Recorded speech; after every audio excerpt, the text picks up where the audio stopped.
Tere, head Delfi erisaate kuulajad, mina olen Ärilehe ajakirjanik Priit Pokk ning tänases saates on mul hea meel tervitada Eesti Panga ökonomisti Peeter Luikmäe. Tere! Tere! Ja igaks juhuks markeerin kohe ka ära, et salvestame saadet reedel kell 17, et kui miskit olulist vahepeal ka muutub, siis see jääb meile kahjuks või õnneks teadmata. Ja kuid arusaadavalt tuleb siis täna juttu niinimetatud siis tollisõjast, mis sai alguse eelmise nädala kolmapäeval, kuid mis sel nädalal siis osaliselt pausile pandi. Ja Trumpi plaani avalikustamine tõi kaasa börsidele suuri kõikumisi, kui kuni päris lõpuni ei usutud finantsturgudele, et suur vabastamispäev toob kaasa universaalsed tollitariifid ning veelgi enam selliste määradega. Ja segaduse tekitaja USA president Donald Trump näeb, et sellest suurest kaosest saab alguse USA uus kuldajastu. Finantsturgudel seda narratiivi seni veel ei usuta, vähemalt hetkel, et mul oleks alustuseks küsimus, et kas kõige ilusam sõnaraamatus ehk tariifid, eesti keeles siis tollimaksud, muudavad ameeriklased rikkamaks kui kunagi varem? Jah, üldiselt tuleb öelda, ma ütleks nii, et see vabakaubandus on Ühendriigid muutnud rikkaks viimase 80 aasta jooksul, et sisuliselt võib öelda, et Ühendriigid on võitnud väga palju tollide puudumisest ehk sellest, et neil on olnud võimalik oma tootmist lükata riikidesse, kus lihtsamate asjade tegemine on lihtsalt odavam ja seetõttu tegelikkuses on Ühendriigid siis väga arukalt paiknenud selles tarneahelas ikkagi järjest kõrgema lisandväärtuse, suurema tootlikkuse suunas, et paratamatult ega riigi jaoks ei ole küsimus rikkaks saamises ainult see, et mida teha täiendavalt, vaid ka mida mitte teha ja selles mõttes kohati võib tunduda ikkagi see niisugune väga hästi disainitud narratiiv, mida Trump on tegelikult juba mõlemil valimisel kasutanud, et kusagil on see keskklass Ühendriikides, see sinikraene keskklass, kes ilmselgelt võib olla hirmul oma töökohtade pärast, võib-olla see niisugune õitseng, tööstussektori õitseng, mis jäigi 20. sajandi esimesse poolde, et see tuleks kuidagi taastada, aga selle kõige kõrval midagi pole teha, eks see üleilmastumine on ikkagi Ühendriikidele, ka Ühendriigid sellest praktiliselt kõige suuremaks võitjaks teinud, sest kui välja jätta väga niisugused ekstsentrilised ja väikesed riigid nagu Šveits ja veel mõni, kus tõesti rikkust on rohkem, Luksemburg, siis ikkagi niisugustest suurematest majandusruumidest on Ühendriigid vaieldamatult kõige rikkam ja teisest küljest ka tootlikkuse kasvuga on neil tegelikult väga hästi olnud. Miks siis on Trump kuulutanud sõja sellele samale vabakaubandusele? Jah, kui nüüd mõelda, et kuidas üks niisugune populism nagu üldse hakkab levima, siis üks niisugune oluline tehnoloogiline niisugune nipp selle juures on see, et sa võtad mingi fenomeni, mille üle ei saa vaielda, mis on toimumas. Ja siis sa kuulutad selle ohtlikuks. Et põhimõtteliselt võib valida ükskõik mida, aga üks niisugune suhteliselt äge variant on võtta tõesti siis käsile see niisugune majandusstruktuuri muutumine, mis on tegelikult ju sajandeid muutunud, põllumajandusest inimesed läksid tööstusse, kolisid maalt linna ja seoses haridustaseme tõusuga, aga tegelikult ka selle üleilmastumisega, see tootmine, odavam tootmine muutus nii-öelda uute palkade valguses mitte nii tasuvaks, kuna Ühendriikides palgad ju tõusid ja siis inimesed läksid nii-öelda tööstussektorist edasi teenindussektorisse, jättes siis keerulisemad asjad enda teha, aga lihtsamad operatsioonid siis delegeerides riikidesse, kus tööjõud oli jätkuvalt odavam. Nii et põhimõtteliselt hästi töötav narratiiv, ei saa vaielda, et tööstussektori hõive on Ühendriikides ka nagu ka mujal tegelikult langenud, praegu võib öelda, et Ühendriikides umbes 10% inimestest töötab selles nii-öelda töötlevas tööstuses ja see on tegelikult üsna tavapärane proportsioon, seal midagi erilist ei ole lääneriigi jaoks, aga tõsi on see, et õige mitu miljonit võrreldes võib-olla 10-15 aasta tagusega on seal inimesi justkui vähem tööl. Ja siin ongi nagu kaks trendi, millest mõlemad on ühtepidi nagu paratamatud, aga teistpidi ka võib öelda, et ikkagi pigem positiivsed. Et me võime tõesti öelda, et põhjus, miks töötlev tööstus nii-öelda hõives on justkui inimesi koondanud või inimesi on ülejäänud töötlevas tööstuses, et see ühtpidi võib tulla tõesti sellest, et leidub riike, kus odavam toota on tööjõumahukaid asju, aga teistpidi on ju see niisugune paratamatus ka see, et tööstuses on järjest rohkem automatiseerimist ka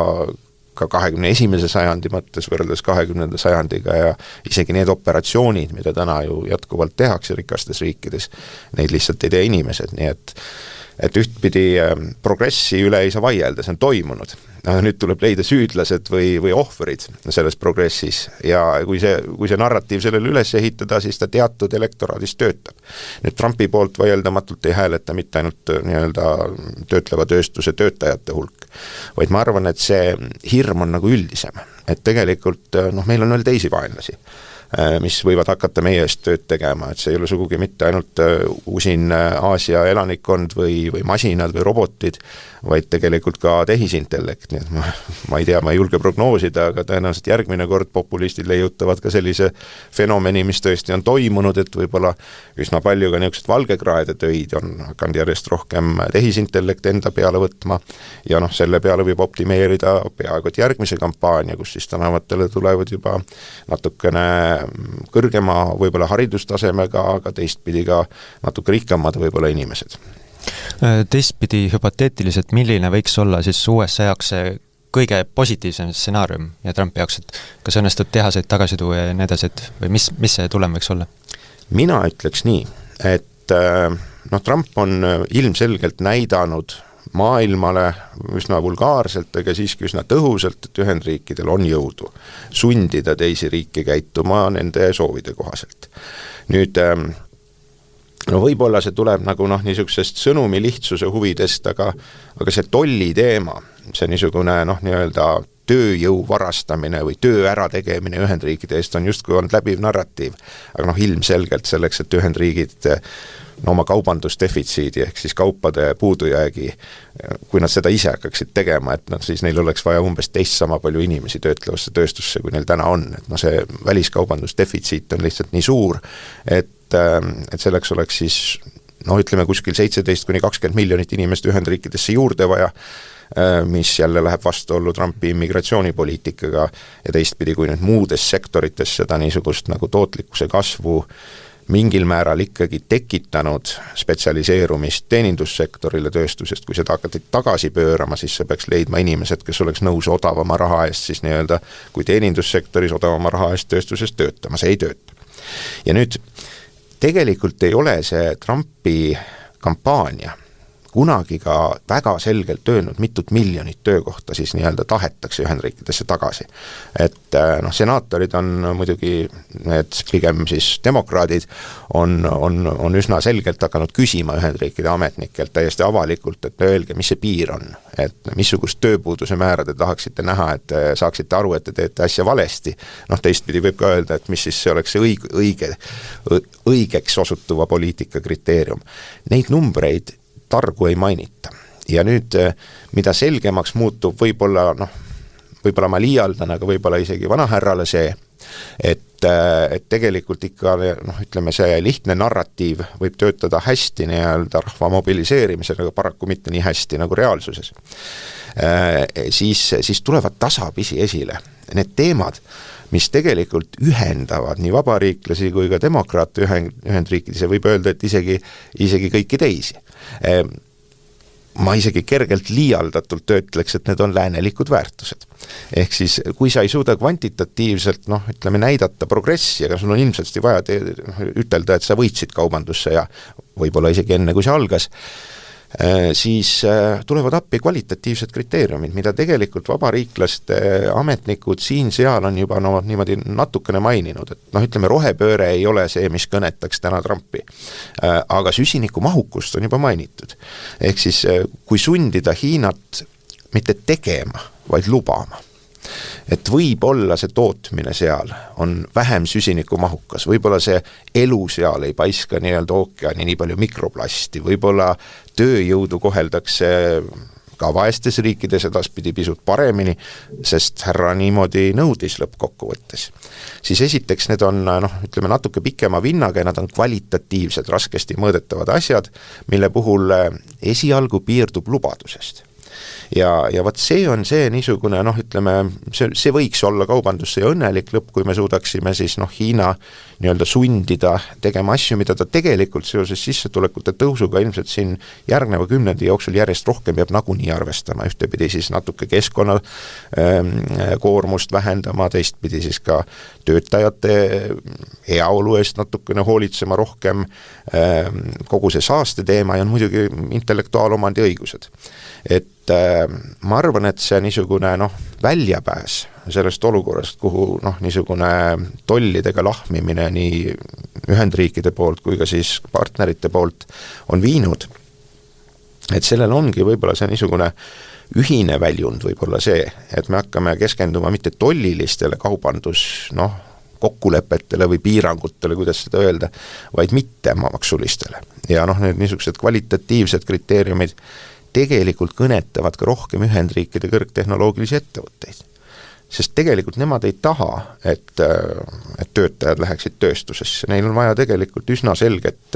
võib-olla natukene õiglasemat konkurentsi intellektuaalomandi alal. Hea oleks, kui juurdepääsu ka Hiina tehnoloogiatele, milles Hiinal on täna ikka järjest rohkem valdkondades eeliseid, aga vähemalt nii palju, et hiinlased ei varastaks nii-öelda tehnoloogiat Ühendriikidest, vaid austaks siis vähemalt mingisuguseidki litsentsi või patendiõiguseid. Ja ma arvan, et kui see nii-öelda tolm tasapisi langeb, siis Trump vajab tegelikult edulugu. Tollidesse ei tule. Aga ta on saavutanud nii palju nii-öelda mõju või ütleme, ta on tõestanud ennast kui üsna ettearvamatu ja jõuline tegelane igasugustes läbirääkimistes ja siis võib-olla see nii-öelda õnnelik lõpp on see, et hiinlased tasapisi siis midagi on nõus lubama ja kui nüüd ameeriklased suudavad seda lubaduse täitmist ka kuidagi mõõta, see on muidugi pikem periood kui nii-öelda järgmine hommik. Aga see võib kaasa tuua tegelikult niisuguse mõlemapoolse võidu sellest kaubandussõjast, aga kahtlemata ma olen äärmiselt suur idealist selles maailmas praegu, sellepärast et pigem täna me ikkagi raiume ühelt poolt tolli ja teiselt poolt tolli. Et jah, me isegi mõtlesin seda, et vastasseis Hiinaga on üks asi, mis ühendab või kõnetab ka siis nii vabariiklasi kui ka siis demokraate. Kui me vaatame ka seda sama selle nädalast pausilepanekut, siis kus kõrgemad tollimaksumäärad siin pandi pausile ajutiselt enamus riikide jaoks välja arvatud Hiina, kus siis on see kumulatiivselt kokku 145%, siis tegelikult kui ühtepidi oli see signaal, et Trump on oma plaanidest valmis taganema, siis teisalt pole see sedavõrd suur leevendus, kui algselt tundus, et siin on tehtud ka erinevaid kalkulatsioone, et tänu sellele Hiina suuremale tollimaksule võib olla efektiivne keskmine tollimaksumäär isegi kõrgem kui enne pausilepanekut ja erinevate arvutuste kohaselt on siin toodud välja näiteid, et 24–27%, mis oleks kõrgem tase alates eelmise sajandi algusest. Tõsi, seda määra võib alandada muutused siis tarbimises. Et kui tõenäoline on, et need samad tollimaksumäärad jäävad ka suures pildis paika? Järjest rohkem on erinevatel hetkedel hakatud tegemagi rehkendusi Ühendriikide nii-öelda tollimaksukoormusest Hiinaga ja ilma Hiinata. Ja tõsi on see, et kui nüüd Hiinale, ütleme nii, et kehtestati sisuliselt võib-olla 4–5 korda kõrgemad tollimaksud, kui esialgu karta osati, siis esialgu tähendab see ikkagi seda, et kogu see kaubavahetus jätkub ja maksukoormus suureneb. Ja lõppkokkuvõttes esialgu maksab selle ennekõike välja Ühendriikide tarbija, nii et kuna see tootmissisendite hulk, mis Hiinast Ühendriikidesse läheb ja ka tarbe ja investeerimiskaupade hulk, tegelikult see ei muutu nii kiiresti. Ühendriikides küll räägitakse palju uutest tehastest, aga selle loomine võtab aega ja seetõttu võibki arvata, et tasapisi võib mingi kaubandusstruktuuri muutus toimuda, aga ma arvan, et tänase Ühendriikide administratsiooni nii-öelda maailmavaade tollide suhtes või erinevad tasemed võivad muutuda palju kiiremini, kui need nii-öelda struktuursed muutused majanduses võiks toimuda. Ja selles valguses ega see Hiina nii-öelda kättemaksuaktsioon, need numbrid on välkunud väga kiiresti ja erinevates suundades, see on tõenäoliselt ka pigem täna niisugune mõõdukas läbirääkimiste taktika või väljapressimine Hiinalt ja on siis hiinlaste niisugune võimalus või tarkus see, kuidas nad sellele siis otsustavad vastata, et esimene reaktsioon oli küll selline, et sisuliselt natuke väiksemal määral, aga pigem tolle kehtestati rohkem valikuliselt, pigem hakati kiusama Ühendriikide ettevõtteid, kes Hiina turul tegutsevad, kui mingit üleüldist tolli nii-öelda karmistamist rakendama ja tegelikkuses Hiina on ka mõningate tehnoloogiate osas hakanud oma eksporti Ühendriikidesse hoopis piirama. Nii et sisuliselt see tähendabki seda, et see niisugune võimalik vastus, ühtepidi ta on äärmiselt tasakaalukam, aeglasem, aga teistpidi ta on hoolikamalt läbimõeldud ja pigem hävitavam. Et see tähendab ka seda, et ega need numbrid Hiina tollide osas iseendast nii palju kõrgemaks ei läinud. Ma ei süüdistaks siin ühtegi Ühendriikide analüütikut, et ta nii põhjalike arvutusi nii lühikese aja jooksul oleks teinud, aga me täna ikkagi räägime reaalselt võimalusest, et need Hiina tooted maksavad ümmarguselt öeldes 2 korda rohkem, kui nad maksid siin veel võib-olla ülemöödunud nädala Ühendriikide tarbijate jaoks ja need laevad, mis seda nii-öelda kaupa toimetavad Ühendriikidesse, need on juba teel, et sisuliselt see inerts selles kaubanduses ja tarneahelates on ka sees. Nii et tollimäärad selle aja jooksul, kui see konteineri kuhi jõuab siis ühest punktist teise, jõuavad kõikuda väga suurtes piirides. Teine asi on ka see, et üks asi, milles ei ole väga suurt selgust, on see, et mis on Hiina toode. Ehk kas see on siis vahetult Hiinas kokku pandud lõpptoodang või mingisugune tootmissisend või on see näiteks mingisugune Hollandis tehtud vidin, mille küljes on mõni Hiinas toodetud polt või mutter. Ja seda viimast on väga raske tuvastada, aga päritoluriigi, mitte siis partnerriigi järgi eksport, et see on ka üks niisugune asi, kus tegelikult nii kaua, kui on tuntud tolle, on tuntud ka võimalusi tegelikult neist piirangutest suhteliselt vabalt mööda minna. Et mõnes mõttes see niisugune näopäästmine võib toimuda ka seeläbi, et Ühendriikide jaoks oluline Hiina toodang, olulisemad tootmissisendid siis nii-öelda läbivad mõningased pikema ringi ja jõuavad siis ikkagi madalamate tollidega läbi kolmandate riikide ja võib-olla sugugi mitte hirmus salaja siis ikkagi Ühendriikide ettevõtte huvisid teenima. Nii et tõenäoliselt toimub siin ikkagi ka mõningane paralleelimport, mitte nüüd sellises mahus, nagu me oleme seda näinud Vene sanktsioonide ajal, aga midagi taolist võib täitsa vabalt toimuda. Ja ma ütleks, et see võib isegi olla Ühendriikide majanduse huvides, kui seda niimoodi lahendatakse. Ehk siis näiteks, kas saab laveerida selliselt, et Eesti firma tarnib seda Hiinas kaupa ja siis tarnib edasi USA-sse ja siis seeläbi siis on madalam maksumäär? Pigem ma arvan, et võib-olla Eesti on nii väike riik, et siin see torkaks liiga kergesti väliskaubandustatistikas silma, et selleks on niisugust natuke suuremat massi vaja. Aga jah, selliseid, kindlasti selliseid kõrvale hiilimisi võib esineda ja esinebki, aga siin ongi oluline see, et kuidas siis Ühendriikide nii-öelda eilsed partnerid ja tegelikult ka tänased partnerid lääneriikide näol, kuidas nad aitavad jõustada neid tolle, et ühtepidi meie poolt vaadates suur hirm on see, et kui tõesti Hiina toodangut hakkab üle jääma mingitel põhjustel ja siis hakkab voolama näiteks Euroopa Liidu ühisturule, et see võib kaasa tuua siis üsna suure niisuguse võimaliku hinna konkurentsi löögi kohalikele ettevõtetele, aga samas on Euroopa Liit ju oma turgu, eriti seda ühisturgu kaitsnud enamasti mitte niivõrd kõrgete tollidega, mis on pigem põllumajandustoodete teema ja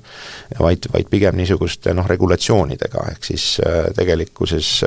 igasugused toiduohutuse ja tegelikult ka muud tooteohutuse reeglid, et need tegelikkuses on Euroopas üsna konkreetselt kehtestatud ja see ei ole otseselt meie konkurentsieelise loomine kui meie tarbijate kaitsmine, et palju on viimase nädala jooksul uuritud Ühendriikide põllumajandustoodangut, ehk siis Ühendriikide veiseliha ja sealiha ja siis ka muidugi mõningaid põllumajandustooteid nagu mais ja mõeldud sellele, et miks ometi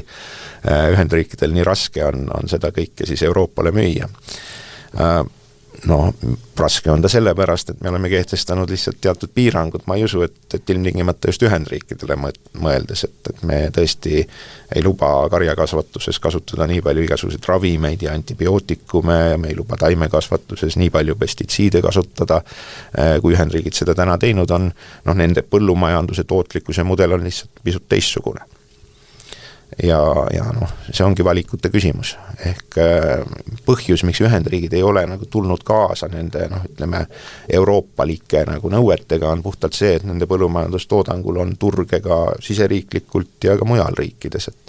Et see ilus narratiiv sellest, kuidas keegi võiks kunagi osta Ühendriikide veiseliha,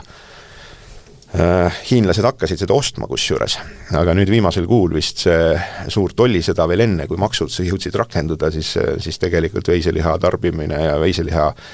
nii-öelda import Hiinast, tähendab Ühendriikidest Hiina langes vist üle 90%, nii et noh, ka tarbijad on suhteliselt nagu noh, teadlikud võimalikest kaubanduskonfliktidest ja noh, osaliselt kogu see töö, mida on tehtud ka Ühendriikide farmerite nimel, et leida neid turge, et nüüd sellest tollirägastikus on see omandanud hoopis suurema vastasseisu, kui oodata osati. Kas siin võib siis ka väita, et eurooplaste jaoks võivad sellised sekundaarsed mõjud olla kahetised, et ühtepidi, et kui hiinlastel jääb üks hetk väga suures hulgas kaup üle, mida nad pidid USA-sse tarnima, siin on anekdootlikud näited jällegi, et mis sel nädala kirjutati, et USA-st, et kas jõulud on tühistatud USA-s, et seal ei ole esitanud Ameerika firmad tellimusi seoses siin ebaselgusega, et mis tooks siis Euroopa tarbijateks hinnad alla, aga teistpidi, kui sul on Euroopa turul konkureerivaid ettevõtteid, siis sinu jaoks muudab olukorra keerulisemaks. Jah, aga samas tuleb tunnistada, et on ka päris palju niisuguseid valdkondasid, kus võib-olla see noh, konkurentsi vajadus või vajadus kaitsta kodumaist tootjat ei pruugi nii üleüldine olla, et noh, tegelikkuses ka nende üldiste nii-öelda tolli maksuliste piirangute puhul tuleb ikkagi arvestada ka kõikvõimalike loomulike piirangutega, mis takistavad toota näiteks võib-olla Ühendriikides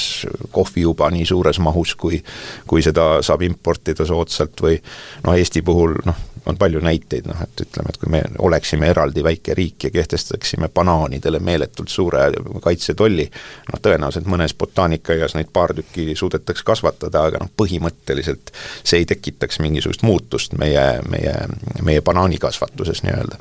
Ja tegelikkuses see tähendabki seda, et loomulikult võivad asendusefektid toimida ja inimesed võivad tarbida rohkem muid kohalikke tooteid ka siis, kui otseselt sellele välismaisele viljale ei ole nagu alternatiivi kodumaal, aga noh, laias laastus tasub ikkagi noh, nagu silmas pidada, et noh, niisugused suhteliselt kehvalt ja väga üldiselt ja lihtsalt disainitud tollimaksud reeglina tekitavad väga suurt niisugust ebavõrdsust ka majanduse siseselt. Ehk siis reeglina noh, üleüldiselt tollidest muidugi võidavad need, kes ekspordivad ja kaotavad need, kes siseturule toodavad. Sest noh, väga sageli see toodang siseturule on samamoodi väga suures ulatuses importsisenditest sõltub ja see tollimaksuga maksustatav. See on eeldusel selle, et ei teki vastu sanktsioone siis ekspordile? Ei no see ongi just see trikk, et me oleme nii tugevad, näiteks Ühendriikide administratsioon arvab, et meie võime nagu oma turgu kaitsta tollidega, aga teie meile mingisugust piirangut ei rakenda. Ja noh, tegelikult need piirangud, see kurikuulus nii-öelda valemite maailm, mis siin on läbi käinud, kus need targad tollimaksumäärad esialgu tulid ja hiljem selgus, et väga kummaliselt tulid, aga et ka selle taga oli justkui esialgu reklaamituna Department of Commerce ikkagi üritas väita, et me tõesti üritasime siis hinnata seda, et millised on mitte ainult need maksulised piirangud, mitte need tollipiirangud, vaid ka mittemaksulised. Kui see valem üsna kiiresti siis nii-öelda läbi hammustati, siis muidugi selgus, et sellist tarkust seal taga ei olnud, aga tõsi on see, et niisuguseid pikki suuri kogumikkega sellest, kuidas Euroopa Liit justkui mittemaksuliste piirangutega Ühendriikide tootjaid karistab, on kirjutatud. Kui sealt nagu tähelepanulikult nagu lugeda, et mida Euroopa Liidule ette heidetakse, siis laias laastus tegelikult heidetakse ette niisuguseid üsnagi normaalseid piiranguid, et kui palju see toote etiketil sellest tootest pead rääkima ja ütleme, kas sa lubad või ei luba GMO-d või kas sa avaldad selle, et tegemist võib olla GMO geneetiliselt muundatud nii-öelda taimedega. Selles mõttes, kui nüüd nagu pisut nagu mõelda, et miks siis eurooplased nii hirmus edukad on oma turu kaitsmisel olnud nii-öelda mittetolliliste meetmetega ja miks siis Ühendriigid seda sama ei võiks teha, et siis tekibki küsimus, et lihtsalt Ühendriikide tootjatel on niivõrd suur lobivõim, et nad ei taha muutuda, et nende tänane ikkagi väga liberaalne tootmiskeskkond, kus võib-olla nii palju ohutusele ja Euroopa mõttes nii-öelda ohtlikele asjadele tähelepanu ei pöörata, et see on nende valik olnud. Ja ei saa ette heita seda eurooplastele, et neil on teistsugune valik. Ja takkapihta, ega see nüüd seda nii-öelda Ühendriikide kaupade eksportiga nüüd nii suures ulatuses ei piira. See teine nagu huvitav asi ongi see, et need ideed lendavad väga kiiresti viimasel ajal, et ei olnud ju see sugugi ammu, kui Trumpile tuli pähe, et okei, et me ei tee tolle, aga ostke meilt siis naftat ja gaasi selle kaubandusülejäägi ulatuses ja ma huvi pärast vaatasin, et kui me kogu Ühendriikide LNG gaasi ja nafta nagu ära ostaksime, et kas sellest piisaks, et meie nagu kaubandus ülejääki katta, ei piisa. Et põhimõtteliselt, kui see hind ei läheks ülesse ja ega ta tegelikult ei lähe, sest see nii-öelda pakkumine maailmaturul ei ole nii oluliselt suur, et siis tegelikult nad peaks kõvasti vaeva nägema umbes 3% võrra rohkem veel eksportima. Et need nii-öelda asendused ei ole nii lihtsad. Ja need asendused ei ole veel, tuues näiteks siin varasemaid näited, et Vietnamil ei ole mitte kuidagi võimalik seda kaubandusdefitsiiti ühel või teisel moel asendada. Sest lihtsalt sissetulekute erinevused on nii suured, et sul see perekond, kus üks inimene teenibki mõnisada dollarit kuus, eks ole, üks pereliige, teine on tõenäoliselt kodune. Mida ta Ühendriikides selle raha eest ostaks, kui tal õnnestuks näiteks $30 säästa? Jah. Kui need tollimaksumäärad peaksid ka siis jääma mingiks perioodiks paika ühel või teisel määral, et kas sellest kannataks rohkem kahju nii-öelda siis Wall Street või siis nii-öelda Main Street USA netilise? Jah, vaieldamatult võib öelda, et see kanal, mis on põhimõtteliselt meil juba 2 kuud töötanud, isegi siis, kui neid makse lõpuks ei ole jõustatud või neid on tehtud väiksemas ulatuses, neid tollimakse, neid on muudetud, see peamine kanal, mis investeeringuid pärsib, ei ole mitte need maksud ise, vaid see suur ebakindlus. Ja see teistpidi hävitab ära ka selle positiivsema poole, sest kui oleks ikkagi nii, et Donald Trump oleks oma esimesel nii-öelda valimisjärgsel või võimule tuleku järgsel päeval üles ärganud ja need tollid lihtsalt ära kehtestanud ja edasi poleks sellest üldse mingit juttu olnud, siis võib-olla tõesti, et oleks tekkinud investeeringud Ühendriikidesse, tehased, aga täna, kui tollitariif võib muutuda nädalas 4 korda, ei hakka keegi uskuma, et see on mingisugune uus tasakaal, kuhu on jõutud. Nii et tegelikkuses see ebakindlus vähendab investeeringuid palju ulatuslikumalt kui ainult see nii-öelda romantiline lootus, et mõni Vietnami tootja toob oma tekstiilitööstuse Ühendriikide mõnda äärelinna. Ja see tähendabki, et üleüldine kahju tuleb sellest, et investeeritakse vähem ja raha hind niisugustes valdkondades, mis reaalselt tekitavad töökohti, ilmselt siis kasvab.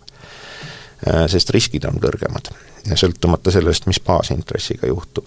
Ja nüüd paratamatult sellist asja pole varem olnud Ühendriikides. See tähendabki, et tegelikult me ei tea, kui palju või kui kaua see ebakindlus päriselt hävitab seda niisugust usaldust. Mitte välist usaldust Ühendriikide vastu, vaid ka Ühendriikide enda ettevõtjate hirmu võimalike muutuste ees.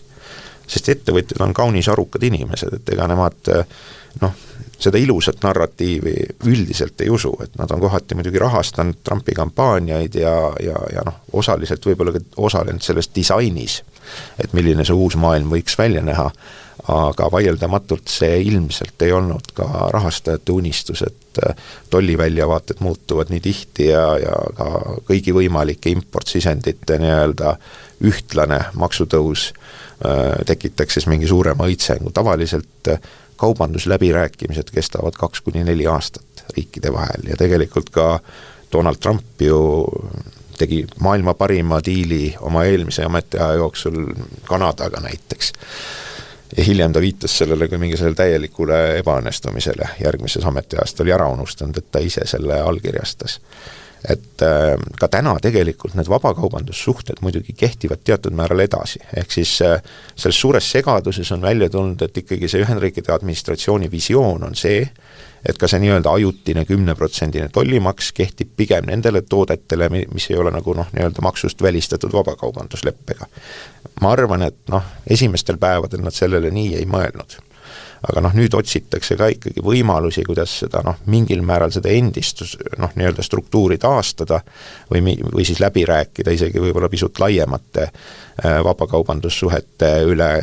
selle kõige hirmsa ja üldise 10% või 20% või 25% tollimaksu varjus. Kui inimestel on kombeks see, et kui iga uue kriisi korral võetakse abiks tihti viimaste kriiside kogemus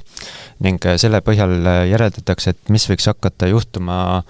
ehk antud juhul siis tiksub meil endil kuklasagaras see, et mis juhtus finantskriisis või siis koroonakriisis ning sealt tuleneb siis kogemus. Kui palju aga see praegune olustik erineb neist eelnevatest kriisidest või täpsemalt, kas seda saab juba kriisiks üldse nimetada, et kui me tegelikke järelmeid oleme näinud veel praktikas väga vähe, arvestades seda, et mis muutust võiks see kaasa tuua. Ja kui siin tuua näiteid, seostuvad finantskriis ja koroonakriis nagu eelnevad kriisid, siis mul endal, mis välismeediast on jäänud kõige sobivam paralleel on võib-olla see, et tegu on justkui kiirkorras Brexitiga, ehk siis kus toimus samamoodi siis varasemate siis kaubandussuhete lahti harutamine. Jah, see on, ma ütleks, väga hea võrdlus selles mõttes, et sisuliselt muidugi ka Brexiti puhul olid üleminekuajad ja ühel või teisel moel on see 90 päeva, mis ta on, aga ta on tegelikult justkui üleminekuaeg. Ma siiralt loodan, et see 90 päeva kehtib, aga realistina ma arvan, et järgmine nädal tulevad uued mõtted. Takkapihta, kui nüüd tõesti me 90 päeva nii-öelda tollidest ei räägiks või vaikselt kuskil räägitakse läbi, aga ei öeldaks välja uusi numbreid, siis see nii-öelda uus reaalsus sõidab meile sisse juulikuus, kus kõik inimesed üritavad natukene puhata ja sisuliselt see tähendab ikkagi ütleme, suvised ajad on aktsiaturgudel üldiselt väga ohtlikud, sellepärast et seda reaalsust on natukene vähem reaalsustaju ja seetõttu võibki öelda, et parimal juhul tuleb sealt uus 90 päeva pikendust ja ilmselt ma ütleks, et see ongi see mõõdukas baseline, et me teeme seda, tegelikult me teemegi midagi Brexiti taolist, aga me ei ütle kohe välja, et see on aastane üleminekuaeg või et me üritame tegelikult ikkagi tunduvalt närvilisemas õhkkonnas, kui võiks aga pidada natukene mõistlikult nõu nende kaubandustingimuste üle, kusagil vasardavad need hirmsad tollimäärad, mis on küll välja öeldud,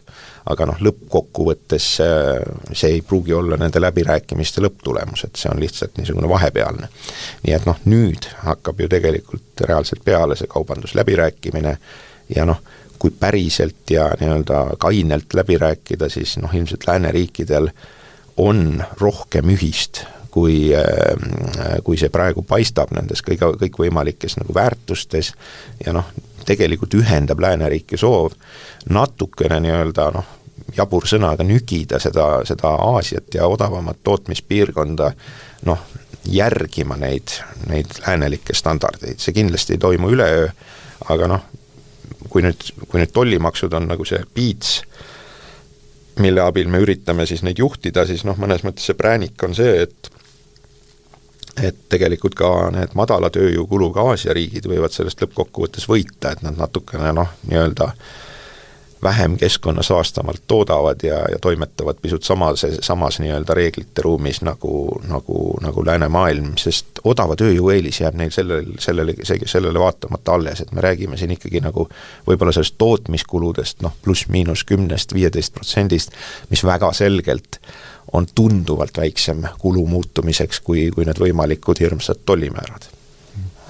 Kui eelnevalt mainisite seda, et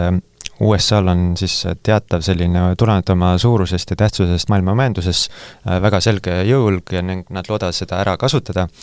siis sellel nädalal võis märgata, et USA presidendile võis olla ka selline teatav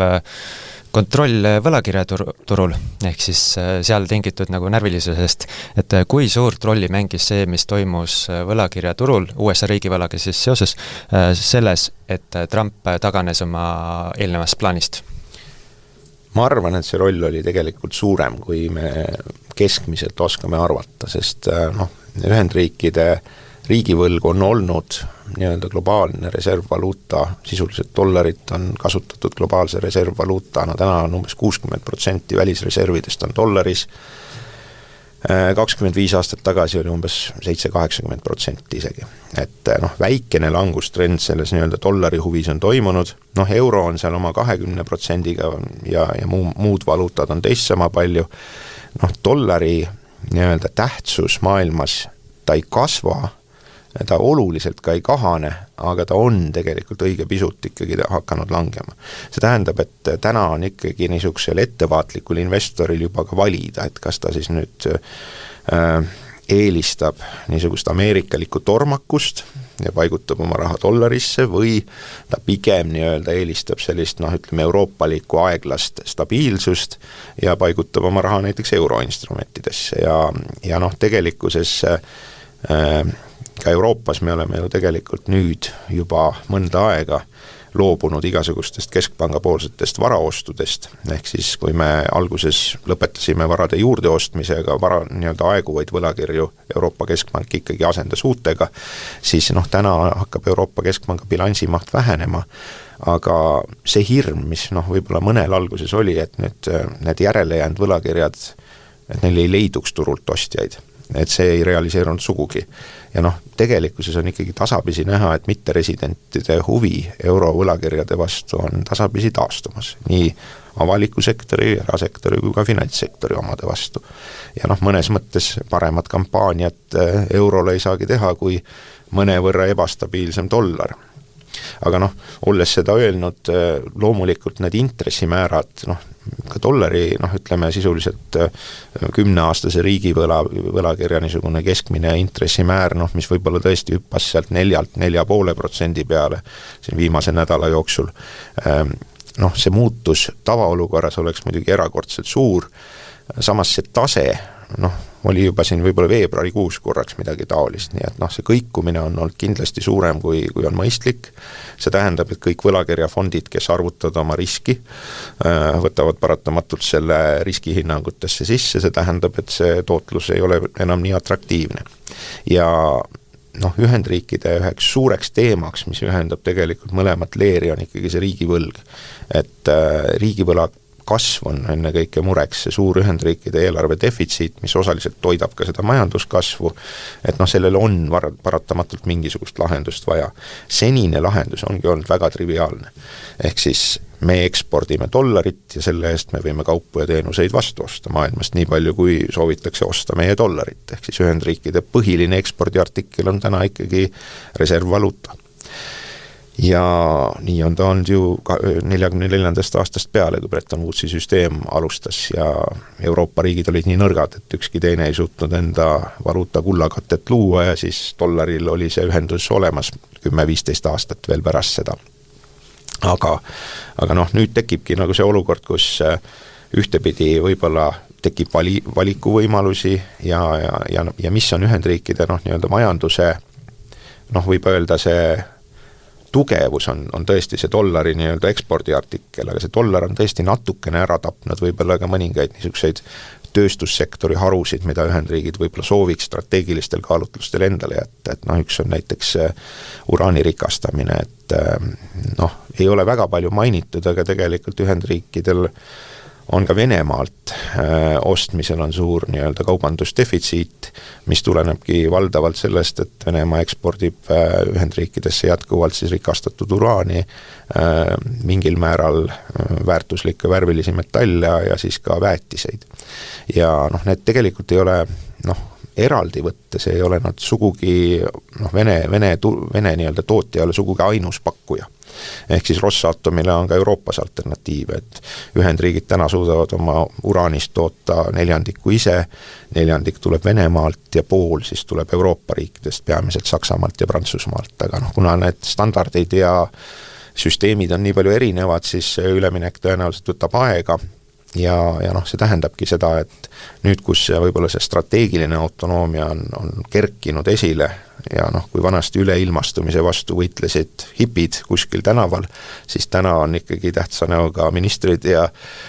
poliitikud need, kes näevad selles nii-öelda üleilmastumise kontrollimatus arengus ka võimalikke julgeolekuriske. Ja selles valguses mingite strateegiliste tootmisharude toomine riiki on täiesti loogiline. Ühendriikide puhul, aga seal ei peaks nagu rahas küsima, et see ei ole majandusstruktuuri muutus, mida juhib nagu hinnasignaal. See ongi tegelikult pigem julgeoleku kaalutlustel toimetamine.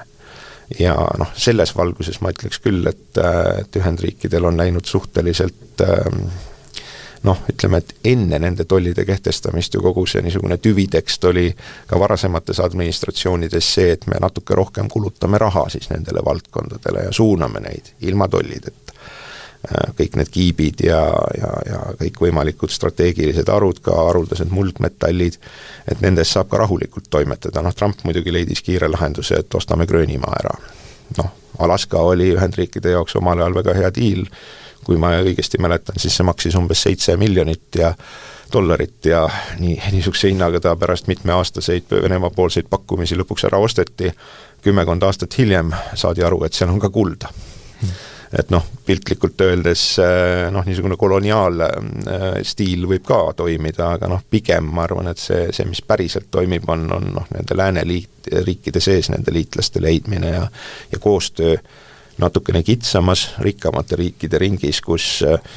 tegelikult see hind ei ole peamine, vaid pigem see usaldusväärsus on peamine. Ja selle viimasega on Ühendriikidel nüüd viimane 2 kuud üsna kehvasti läinud. Võib tulles sama siin võlakirjaturul toimu juurde tagasi, ja selle usalduse juurde, et võib-olla selgitaks natukene lahti nendele kuulajatele, et kes ei ole sellega kursis, et võimalikult lihtsasti selgitada, et miks siis võlakirjaturul toimuv survestas Trumpi? Jah. Üldiselt kui ma loodan, et küll mitte sihilikult, aga järjest rohkem on arvamusi, et ka sihilikult ikkagi Trump oma sõnavõttudes manipuleerib aktsiahindasid. Ja tal läks ikka kõvasti vaeva, praktiliselt 2 kuud, et saada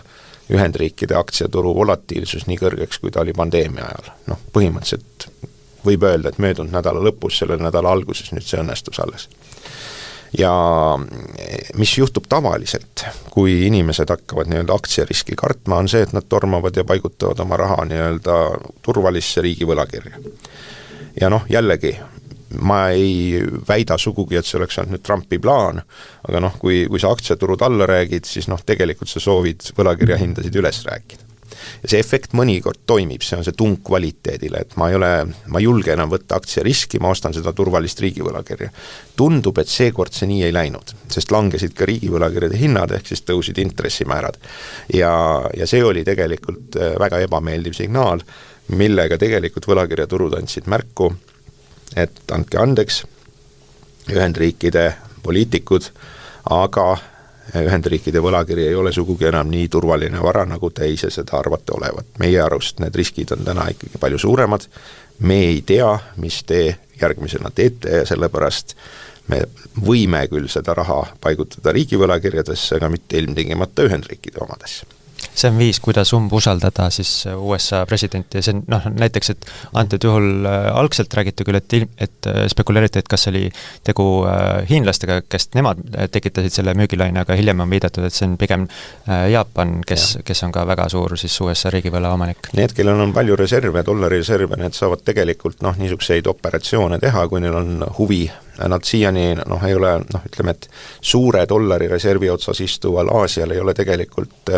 majanduslikult mõttekas paisata liiga palju dollari reserve korraga turule, aga ilmselt sellel signaalil oli rohkem pistmist ikkagi sooviga survestada seda suhteliselt pöörast nii-öelda partnerit,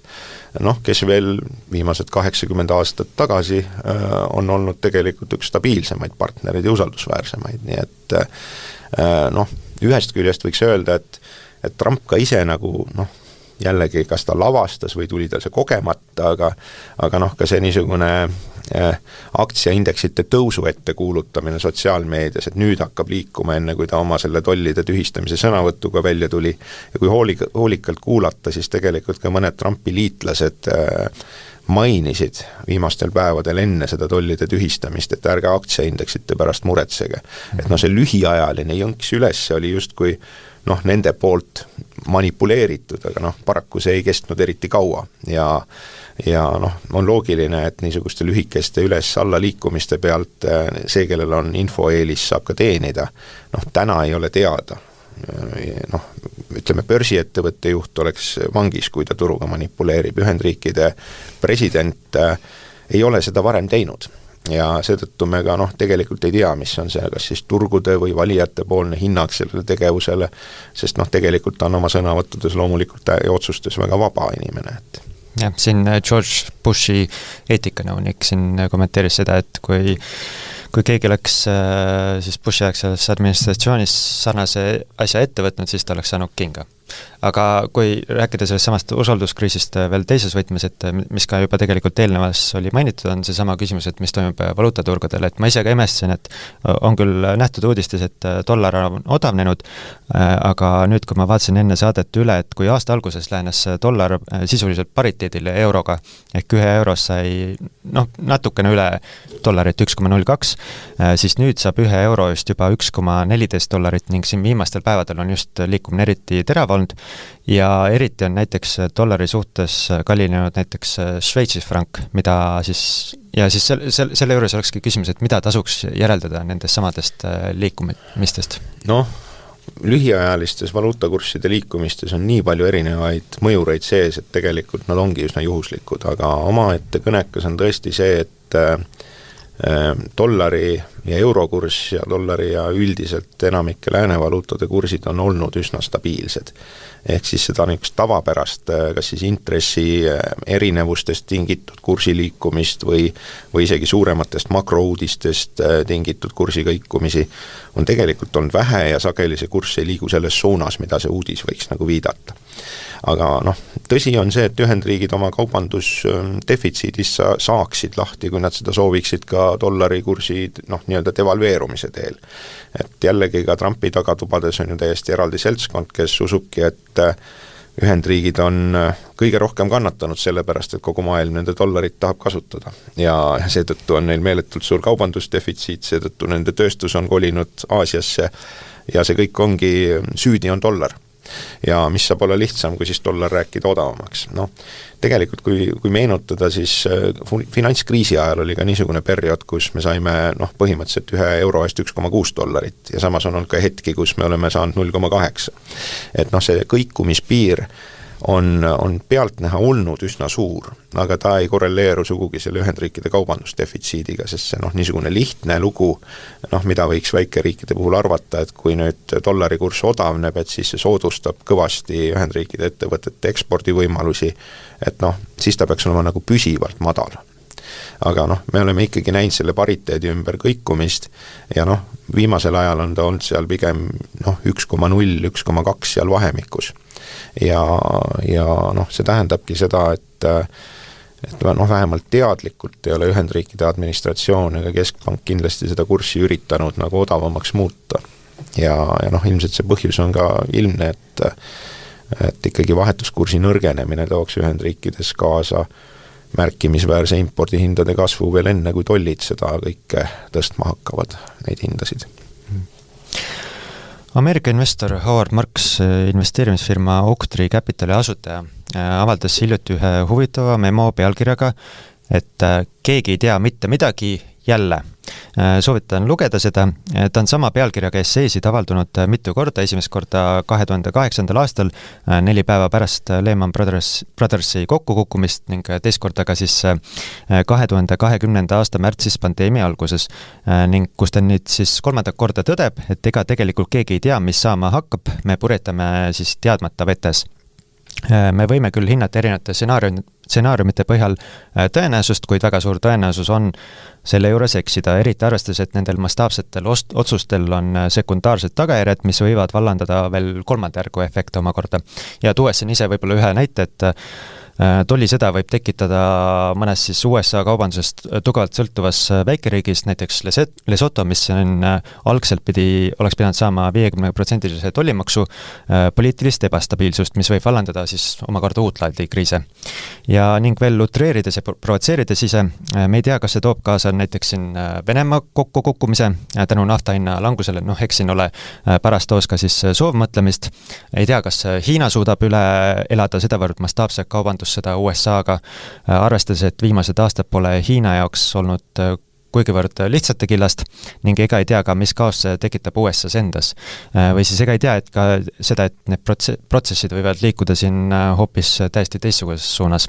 Ja Marx viitas oma memos, et teadmatus on lihtsalt asi, mida teadvustada ning soovitas näiteks, et praegu on hea aeg suhelda sõpradega ning mitte muretseda üle, et mis on nagu isiklikud sellised soovitused tavalistele inimestele, et kas praegu tasuks muretseda selle üle, et mis seal siis USA tollisõdadega toimub. Jah, ma mäletan umbes ka ilmselt, ma ei ütle aastakümneid tagasi, vist nii palju ei ole, aga kui ma kunagi mingit portfelle juhtisin aktiivselt, siis oli ka nii, et see õnnetu Bloomberg Anywhere oli sul kodus kaasas ja nii kui öösel uni ära läks, siis esimene asi oli see, et tormasid seda Nikkei indeksit vaatama või midagi taolist, et mis temaga juhtunud on. Noh, üldiselt see on üks viis nagu enda elu huvitavaks muuta, aga fakt on see, et on väga palju protsesse, mida me sisuliselt mõjutada ei saa, mille mingis mõttes lahti mõtestamine võib-olla aitab meil natuke raha teenida, aga see ei olegi peamine, vaid pigem see, et kui me need võimalikud stsenaariumid nagu läbi mõtleme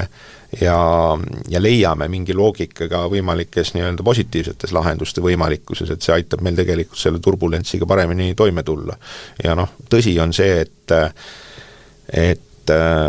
niisugust kiiret sahmimist igasuguste varade ostmise ja müümisega, eks seda toimubki kogu aeg turgudel võib-olla liiga palju, selle põhjuseks on suurem volatiilsus ja nii edasi, aga fakt on see, et kui nüüd see päike ikka päriselt ei plahvata, kui ikkagi lääneriigid suudavad pärast mõningat turbulentsi omavahel siiski jälle mingitel alustel koostööd hakata tegema, siis tegelikult see maailm ei ole väga palju hullem paik kui enne, võib-olla ta on isegi mõõdukalt parem paik. Vahepeal ongi turbulentside segased ajad ja kriiside üks hea omadus on see, et tehakse asju, mida tükk aega on mõeldud teha, aga pole mingil põhjusel kas viitsitud või soovitud teha. Nii et selle uue niisuguse läänemaailma koostöö, üle Atlandi ülese koostöö, mudel tahab tõenäoliselt uuendamist, külmasõja mudel enam ei tööta, tuleb leida rohkem niisugust ühiseid huvisid ja vaieldamatult on need viimased, võib öelda, et 3/4 sajandit olnud pigem kaubanduspõhised. Et see põhjus, miks lääneriigid omavahel siiani ei ole riidu läinud, on puhtalt see, et meil on väga palju majandushuvisid, mis meid ühendavad. Nüüd, kui see tüli sünnib selle baasil, et me kogemata teeme ära partneri töö või ei luba tema kaupadel enda turule tulla, siis selle üle saab läbi rääkida ka ilma suuremahulise tollisõja alustamiseta ja ilmselt see tüvitekst seal kusagil taga ongi selline, et ega Trump ju reaalselt ei taha omale ei suurt immigratsiooni, et seda tööstust nii-öelda tööjõuga varustada, mis siis justkui Ühendriikidesse tuleks, ega ta tegelikult ei taha ka seda, et Ühendriikide inimesed läheksid nii-öelda 19. sajandisse, ehk siis läheksid teenindussektorist tööstusesse. Trump ju tahab tegelikult hääli saada. Ja selle saamiseks on tal piisab igati see, kui ta suudab kas või väikese kvalitatiivse võidu selle Hiina üle nii-öelda vahevalimiste ajaks kirja panna ja kõik hingavad kergendatult, et vanaherra ei kehtestanudki tolle. Vähemalt sellises ulatuses. Nii et põhimõtteliselt eks see kindlasti õpetab see episood midagi meile, aga teistpidi tuleb ka arvestada sellega, et ega ühegi Ühendriikide liidri soov ei ole päriselt oma riiki maa pealt nagu hävitada, et isegi kui teatud hetkedel see nii tundub, et siis on pigem tema enda nagu soovid ja vahendid, mille abil siis seda päris tulemust saavutada. Tekib küll kaos, aga mitte maailma lõpp. Seda võib lohutavalt väita ja ütleme, kõigi nende kriiside sees olles on kõike seda ise nagu läbi elades on alati see nii-öelda emotsioon võimas. Kui te 10 aasta pärast seda jõnksu vaatate aktsiaindeksis, siis te ilmselt ei mäleta isegi mõnikord seda põhjust, aga selle nii-öelda jõnksu sees olles, olgu ta alla või üles, neid emotsioone on võimalik endas tekitada piiramatus koguses. Kui see mingil määral on äge või aitab nii-öelda vererõhku kontrolli all hoida, osalege selles mõttetalgutes, kui mitte, siis tõesti võib ka natukeseks ajaks olla ignorant, et lõppkokkuvõttes hästi hajutatud portfellide üks hea omadus on see, et kui teil on piisavalt kaua aega oodata, siis juhtub kõik see, mida te lootsite. Saate lõpuks, et siin nädala lõpp on tulemas, et kas isiklikult erialasest hasardist jälgite pingsalt, mis arengud veel tulevad või kasutate võimalust neist närvilistest hetkedest korra aeg maha võtta ja teha näiteks saiatöid? no minu häda on see, et ma olen siin viimased 15 aastat laupäeviti pidanud makroökonoomika loenguid ja see tähendabki, et ma olen kuidagi nagu regulaarselt kevadeti nende asjade üle pidanud mõtlema ja mõnikord ka jutustama inimestega, arutama sellel teemal. Ma olen ise mõelnud nii, et kas me nüüd oleme mingisuguse täiesti uue majandusliku paradigma avastuse hetkel, mis tähendabki seda, et kõik see, mis varem oli, on väga vale, sellele appelleerivad siis Trumpi pooldajad, või lihtsalt me proovime taaskord ühte viisi, kuidas maailma majandust juhtida ei tasuks. Ma arvan, et mõlemad episoodid on õpetlikud, nii või teisiti ja puht niisugusel pedagoogilistel kaalutlustel aitab see au sees hoida niisugust laiemat majandusteadmise vajalikkust ja muudab ökonomisti numbrilise ja kuiva töö paratamatult huvitavaks, et kui ma 95. aastal majandusteaduskonda astusin, siis ma ausalt öeldes ei kujutanud ette, et see nii püsivalt pööraselt huvitav valdkond on. Ehk siis Trump teeb elu huvitavaks? Jah, ma loodan küll, et mitte liiga huvitavaks enam. Selle mõttega on sobiv ka lõpetada tänane Delfi erisaade. Mina olen saatejuht Priit Pokk, suur tänu saatesse tulemast Eesti Panga ökonomist Peeter Luikmäel, et neid asju natukene lahti seletada. Aitäh kutsumast!